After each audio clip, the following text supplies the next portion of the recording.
Криптоэнтузиасты, приветствую вас на канале. Ну что, у нас рынок зазеленел, правда, после глубокой коррекции. Было это ли конец коррекции? Конечно же, никто не знает. И фишка в том, что мы не знаем точно, был ли это пик бычьего рынка.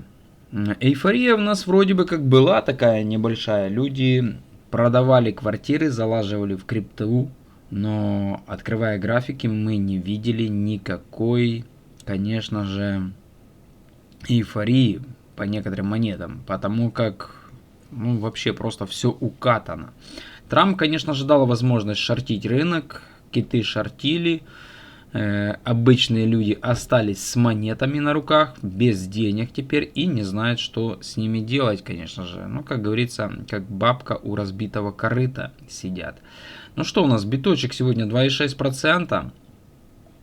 XRP тоже, ну это так, это просто ни о чем. Рынок сильно скорректировался, капитализация просто укаталась. 2 триллиона 300 было, 2 триллиона 300. У нас капитализация достигала в моменте 3 триллиона 700 миллиардов долларов. Сейчас укатали очень сильно. Какой будет сюда приток капитала, непонятно. Но приток капитала, по всей видимости, будет от крупного игрока, а не от мелких людей, потому как мелкий капитал заносил деньги весь 2024 год, и было видно то, что через спотовый биткоин ETF постоянно был отток капитала. Люди занесли, усреднились, бац, бабки забрали. Опять занесли, усреднились, бац, бабки забрались. Так же самое у нас эфириум печатается беспощадно. Можно так сказать, не дефляционный инструмент, такой себе беспонтовый. Ну, конечно же, тренд эфириум не показал в этом цикле. Показывает слабость даже в текущей ситуации и с текущей стадии рынка он тоже показывает слабость. Если мы посмотрим на такие вот показатели, как... Давайте мы посмотрим, откроем, что у нас там по доминациям эфириума, то на данный момент у нас составляет доминация эфириума, ну, буквально, просто 7%. Просто 7%. Даже, 7.6. Это просто ни о чем. Нету пока разворота, нету предпосылок на какой-то альт-сезон. Доминация биткоина растет. Сегодня у нас доминация биткоина открывается с красной свечой. Был ли здесь проторгован фитиль, мы, конечно же, пока не знаем. И поставлен ли здесь был пик по доминации биткоина 3 февраля, тоже мы этого не знаем, мы знаем только постфактум. Но в этом цикле у нас все сломалось, и буквально где-то с начала марта мы должны были уже падать по доминации биткоина. В этом цикле мы наоборот растем. И здесь мы видим то, что подошли к верхней части трендовой линии, и может быть такое, что здесь уже будет действительно тот самый пик. Есть у нас здесь тренд. Он берет свое начало еще с 2017 года. Мы можем вот так вот это все дело увидеть. Такой вот у нас есть здесь тренд. С 2017 года он берет свое начало. Не дотянули мы в 2021 году, но здесь уже вот дотянули. Также у нас есть внизу трендовая линия. И может быть такое, что доминация биткоина будет падать, конечно же, в диапазон нижней части нижней трендовой линии. Нижней части вот этого вот треугольника, и это будет, конечно же, у нас диапазон 42%. Тот самый мифический альт-сезон. Дай бог, дай бог. Если мы этого, конечно же, не увидим, то альта просто расти не будет. Альта просто-напросто расти не будет. Эфириум у нас. Здесь не очень хорошее состояние эфириума, потому как мы здесь рисуем, конечно же, уже этот крест смерти на эфириуме. И это конкретное погружение на медвежку. 5 месяцев нисходящего тренда. 5 месяцев нисходящего тренда по эфириуму. Стохастический индикатор на месячном графике конкретно разгрузился. На недельке, если мы посмотрим, здесь аналогичная ситуация. Вот у нас нисходящий тренд. Все конкретно здесь разгрузились, начиная еще с 17 февраля, ползаем просто под днищу. Нам здесь нужно отрисовать какое-то теперь боковое движение на протяжении 2 месяцев, и тогда у нас будет вероятность возврата вверх. Но здесь огромные блоки сопротивления уже есть. Самый первый блок сопротивления это будет, конечно же, диапазон $2100. И тут будет, конечно же, эфириум сильно сопротивляться. Данный блок будет преодолен не очень быстро. Мы можем видеть аналогичную ситуацию. У нас был здесь вот аналогичный блок сопротивления. Образовался на прошлом бычьем цикле. И данный блок мы просто-напросто не сразу пробивали. Раз пришли, коснулись, реакция, ушли вниз. Второй раз пришли, коснулись, реакция, ушли вниз. Третий раз пришли, коснулись, реакция, ушли вниз. И на четвертом только мы его пробили. Вот. И то вершину эфир даже не смог пробить. Как здесь будет обстоятельство? Не знаю. Очень, конечно же. Теперь у нас вот этот вот блок не только... у нас теперь не только вот этот вот блок сопротивления, но и также продолжение с 2021 года. Здесь тоже у нас блоки сопротивления. Здесь. Короче говоря, эфириуму здесь, конечно же, будет не очень хорошо. Также у нас здесь формируется крест смерти. И это говорит о том, что, по всей видимости, завершается здесь уже коррекционное движение. Но, по всей видимости, здесь может быть еще какое-то нисходящее движение по эфириуму. И, дай бог, здесь мы увидим какое-то боковое движение. Что касательно самого биткоина, у нас сильнейшая зона поддержки на данный момент выступает. Это диапазон $57 тысяч. И мы ее никак не должны пробивать. Также мы не должны пробивать диапазон $69 тысяч. У нас здесь вот по скользяшке 57. Мы даже видим здесь вот $60 тысяч. Если мы пробиваем данный диапазон, то мы можем увидеть по истории, после данного пробития мы уходили на глубокую медвежку. Это уже была глубокая медвежка. Здесь радует то, что у нас RSI конкретно разгрузился. Но не нужно сильно радоваться, потому как вот когда мы здесь пробивали вот эту вот сотую скользяшку, RSI у нас тоже был разгружен. Фишка в том, что у нас индикатор Hash Ribbons дал сигнал на покупку, но P-Cycle Top не давал сигнал, то, что у нас был поставлен пик по бычьему рынку. Есть надежда, что мы на данный момент находимся в вот этом вот движении, как это было летом 2024 года. И может быть такое, что здесь у нас в принципе сформируется опять же такое самое движение, как это было, допустим, с лета по декабрь 2024 года. Вот что.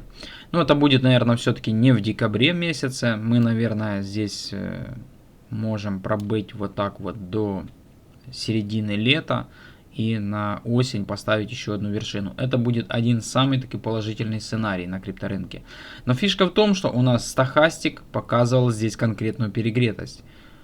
Вот здесь вот показывал конкретную перегретость. Давайте мы посмотрим еще это все дело на месячном графике. Что у нас месячный говорит? Месячный нам говорит о том, что у нас здесь не закончилась коррекция никаким образом. И видно то, что у нас здесь уже медвежья дивергенция вырисовывается. Как будут дальше обстоятельства стоять, никто не знает, конечно же. Пик по стохастику у нас был февраль 2024 года. Мы зашли в пик. Здесь у нас уже вырисовывается дивер. Потом же в декабре мы поставили перехай уже на очень слабом стохастике. И конкретно уходим. Уходим просто вниз. Вот это одно, конечно же, не радует. Но если мы посмотрим на 2021 год, вторую вершину на месячном стохастике мы ставили просто, смотрите здесь, маленькое движение, просто маленькое. Мы ушли на коррекцию летом, разгрузили полностью стохастик и на маленьком движении пошли на перехай. Может быть такое, что здесь будет аналогичная ситуация. Дай бог, дай бог. И мы поставим еще третью вершину по крипторынку. Как раз у нас будет по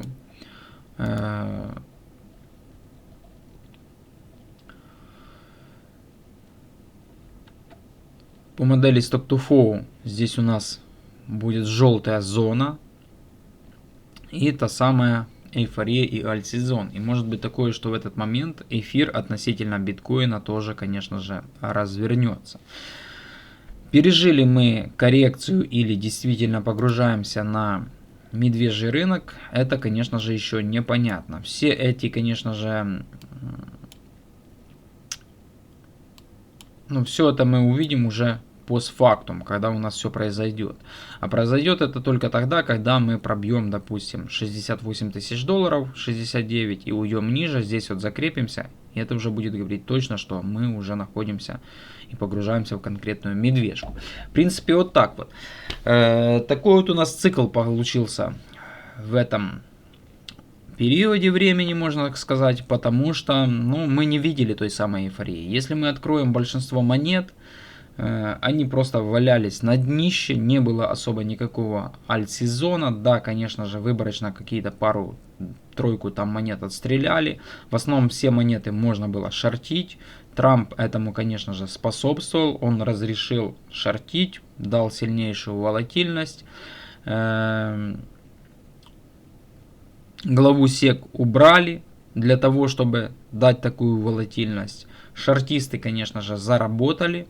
Обычные инвесторы-холдеры остались с монетами на руках, как старая баба с разбитым корытом. Вот что. Вот такие вот, друзья, дела. Такие вот реалии крипторынка у нас на данный момент. Нету у нас тех колоссальнейших иксов, которые там нам что-то втирали, говорили, что можно покупать какие-то монеты, там 100 иксов, 1000 иксов будут. Нету этого ничего на крипторынке. И, по всей видимости, все вот эти вот иксы у нас были как прикормка в 2017-2021 году. Как сейчас у нас все это дело произойдет, мы, конечно же, еще точно не знаем. Мало ли, может и будут какие-то иксы, но такие вот активы, как Solana, XRP, например, BNB, уже ушли давным-давно на перехай. И, я не знаю, что дальше там ожидать от них. Solana, например, там конкретно всех уже засадили. Навряд ли она уже уйдет в диапазон 250 долларов. Все покупали Solana для того, чтобы прокатиться на монетке Трамп. А те люди, которые покупали Solana, конечно же, все можно сказать. Если ты ее купил на хаях, то ты будешь уже мурыжиться годиков так 3-4. Если ты покупал Solana в диапазоне 250 долларов, я не знаю, как ты с нее выйдешь. Посмотрим. Мало ли, может у нас действительно будет в дальнейшем такая мощнейшая эйфория, мощнейший альт-сезон, как некоторые блогеры-инфлюенсеры говорили, особенно там типа из Crypto Family. Они говорили, мощнейший альт-сезон у нас будет, такого даже мир не видел. Это были у них такие заявки перед Новым годом. Вот мы видим все реалии теперь на данный момент альт-сезона. Если мы откроем Crypto Bubbles, вот мы видим реалии альт-сезона. Все альткоины укатались там на минус 85, и микс монетка. NIR там 69, VLD 90. Вот 90% укатки. Было 7 долларов, стало 60 центов. Просто шикарно, да? Вот так вот, в принципе. Такой вот у нас крипторынок получается. Как дальше будет, никто, конечно же, не знает. Мало ли, может, это у нас крупный игрок специально так сделал и развернул рынок в другую сторону. Сделал сейчас на данный момент медвежью ловушку, чтобы все поверили в медвежку, а в дальнейшем действительно будет эйфория. Заливать будут рынки полностью баблом. Мы этого, конечно же, не знаем еще. Увидим уже постфактум. Конкретно все прояснится только в сентябре 2025 года, не ранее. Потому как у нас еще остается несколько событий. Я говорил, это падение доминации биткоина. Медвежка никогда не начиналась по истории с высокой доминацией, за исключением 2013 год. Высокая доминация — это только здесь формирование медвежьей ловушки. Но сейчас по временному интервалу мы сильно затянули. Также 200 дней после халвинга битка. 200 дней после халвинга битка — это у нас будет сентябрь 2025 года. Вот это вот два события остались на крипторынке, которые должны произойти. И заметьте, нету ничего. Все полностью затихло. Вся концентрация пошла только на негативные новости. Такое было, я помню, когда мы погружались на медвежку в 2021-2022 году. Тоже куча негативных новостей было. Закончились позитивные новости. Тут уже у нас и Трамп уже не президент мира. Тут у нас уже и не принимают какие-то там спотовые альткоины. Тут уже у нас не принимают никакие там резервы в балансы Соединенных Штатов. У нас уже не проходят никакие ретро-дропы, тестнеты, нет никаких тапалок, нету ничего. 2024 год, по всей видимости, был пик, хайп, сильнейший хайп был крипторынка. Но альткоины в этот момент ничего не показывали. Да, биток стоял, я не отрицаю. Эфириум тоже показывал слабость. Даже видно это было на эфириум относительно битка. И все это закончилось. Очень быстро буквально закончилось. Буквально вот месяц, как уже все затихло, все. Нету ничего. Нет никаких новостей. Смотрите. Даже там CZ один там пост может сделать в Твиттере и все. И на этом всем закончилось. Тут у нас CZ выпускал пост. Фома в феврале месяце, когда монетка Трамп выходила. Все затихает. Такое ощущение, что вроде бы как будто бы мы погружаемся на медвежку. Ну, посмотрим, как у нас там будет дальше. Посмотрим, понаблюдаем. Конечно же, многие хейтеры пишут мне на канал, там, что типа все там, типа, все просралось туда-сюда, блин. Ну выходи с рынка, ну фиксируй прибыль. Покажи мне людей, которые, допустим, сейчас на данный момент заработали на этом крипторынке. Да, конечно же, трейдеры, шортисты, но они видео не снимают. Они сидят и трейдят. Вытягивают с рынка бабки. Все. Вот что. Вот такие вот, в принципе, дела. Все полностью в просадке. Все сейчас в просадке. Даже там супер знаменитые блогеры, инфлюенсеры тоже в просадке на данный момент. У меня сейчас просадка составляет 31% на портфеле. 31%. Я, конечно же, могу покинуть крипторынок даже с такой просадкой, но если уже и покидать крипторынок, то нужно покидать его только через отскок дохлой кошки. А отскока дохлой кошки у нас не было. Мы плавно погрузились вниз, начиная с декабря месяца. За эти 4 месяца. Может быть такое, что действительно крупный игрок сейчас переиграл, делает медвежью ловушку. В дальнейшем все-таки будет та самая эйфория. Будет альт-сезон, как в 2021 году. Но мы это сможем увидеть не ранее, чем только через 2 месяца. Потому как после такого снижения нам нужно сделать боковик месяц, полтора, два хотя бы. Вот что. Ну что, друзья, набираемся терпения. На данной прекрасной ноте будем заканчивать. Всем спасибо за просмотр. Всем пока, до связи и мирного неба.